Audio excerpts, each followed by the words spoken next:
This one's crazy.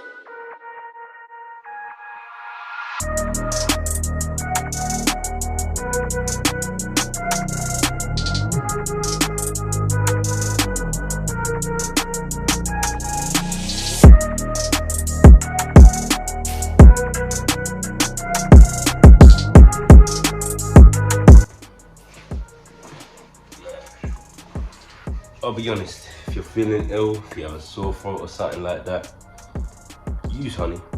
Use honey. I was one of them critics that didn't believe that it'd work, but you know, shout out my boys for putting me on it, and yeah. Yo, what's good? What's up with another video? Obviously, it's your boy Funzo, and man, as you guys can see by the title, this one right here is the UFC 297 post-fight breakdown, you know what I'm saying? Obviously, before we start this video, I need you guys to like, comment, and subscribe, man. Let's get straight into it. But nah, Bruce, you know what to do, man. It's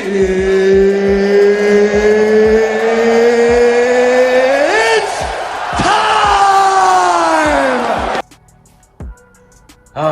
Bro, UFC 297, you know what I'm saying?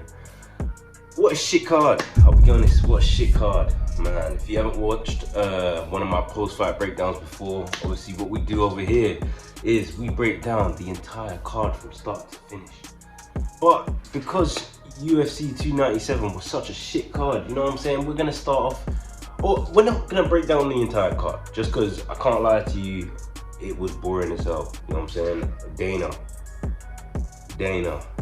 we need to have a conversation, because you know, let me just get straight into it. So cool, what we're gonna do is break down the main card, you know what I'm saying, and from there, yeah, well, you will understand as to why I'm saying this card was just one of the most boring cards I've watched in years, you know what I'm saying? So cool. Start off the card with a bit of a Arnold Allen versus Movsar Evloev. Now, I'll be honest, this fight here was the best fight of the night.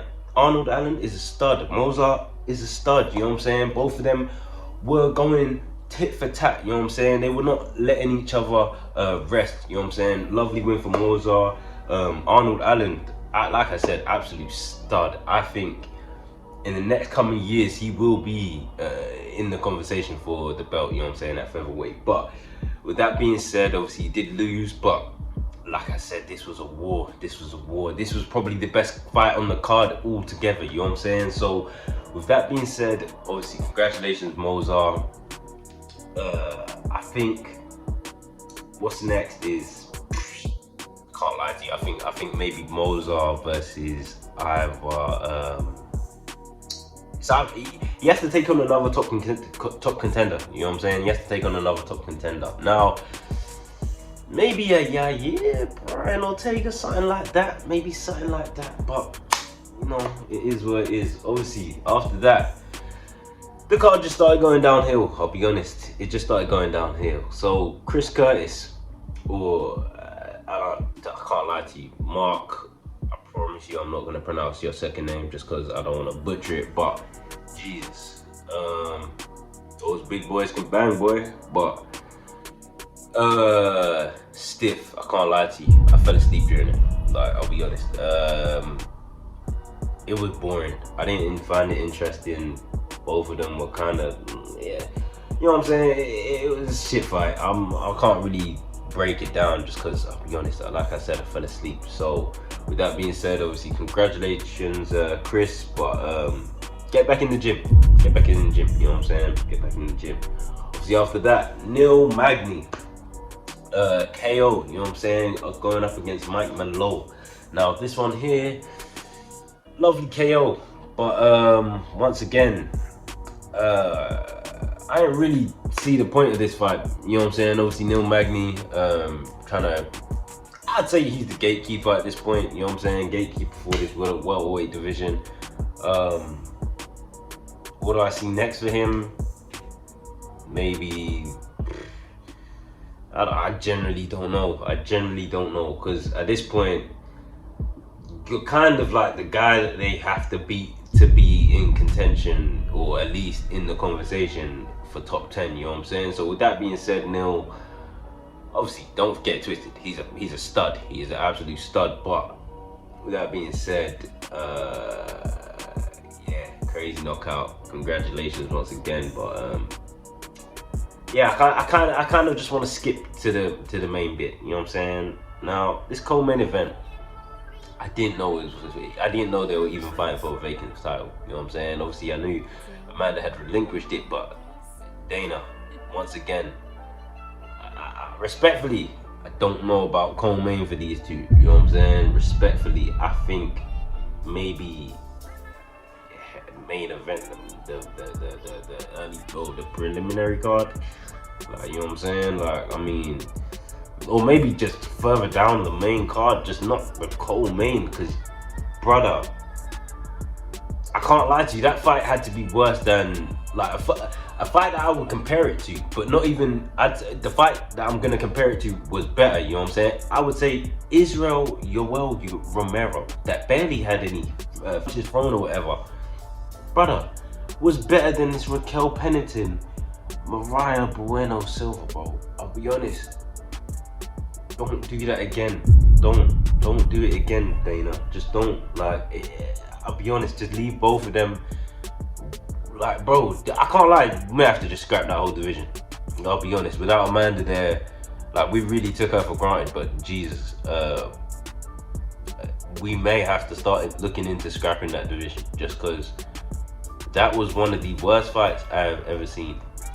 Just being honest, like, and the fact that it went all 5 rounds, what are we talking about here? What are we talking about? And that's the championship? Like, bro, yeah, the women's bantamweight division needs someone to save it, bro. And if not, we're gonna have to look into closing the account, you know what I'm saying, low key. But man, with that being said, obviously congratulations, Raquel. I think I did predict you to win it anyway, but you know, still congratulations. But nah, going on to the main event now. Sean Strickland, Dricus Du Plessis. Now this one here, I'd say was a war. I'd say Dricus won just due to more control time, you know what I'm saying? And just control time on the ground and stuff, and obviously with the takedowns. It could have gone either way. At this point, it's just up to preference. Like, low key, obviously, from my understanding, I think Dricus just edged the fight. You know what I'm saying? Although Sean was there, like he just did edge the fight. You know, obviously, Sean was more active throwing the jabs. You know what I'm saying? Just was throwing more punches out there and being more active. But I guess you could say Dricus landed the cleaner shots. And obviously with the control time as well, like I said, he just edged it. Now, obviously, Dricus is the new champion. I think the next thing you do with that division anyway, with middleweight, is maybe Sean Strickland, you need, I mean, I wouldn't be upset with a rematch, but with the way it's looking like they're going to give that fight to Israel.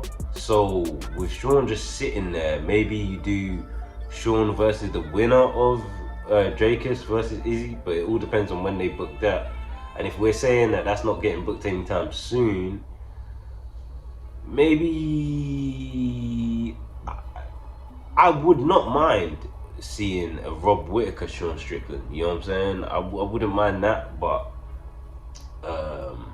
yeah, that's the only, it's either that or you give Sean the rematch, you know what I'm saying? But yeah, man, obviously with that being said, this was the UFC 297 post-fight breakdown, you know what I'm saying? Obviously it is a bit short, but it was a dead card, I'll be honest, it was a dead card. But nah, obviously I hope you guys like, comment and subscribe, and yeah, man, I'm out. Peace.